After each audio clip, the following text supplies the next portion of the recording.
Welcome to the Banker Lamp. Please enjoy the video. In this video, I will show how to make form using HTML only ways. Start by creating a form element with action and method, then add labeled inputs, text area, and select fields. Give each control a unique name attribute and use required for mandatory fields. Group related controls with field set and legend to improve structure and accessibility.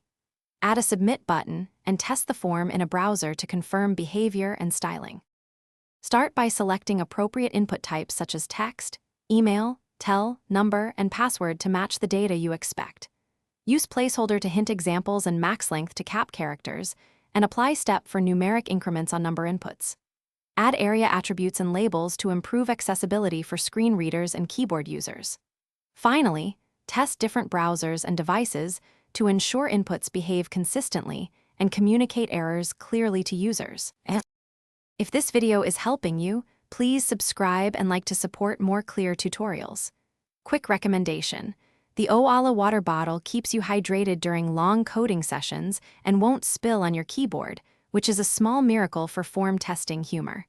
Check the description for the link and other deals so you can pick one up. Thanks for watching. Now let's get back to the video. Begin with built-in validation using required, pattern, min, max, and type attributes so browsers catch common issues.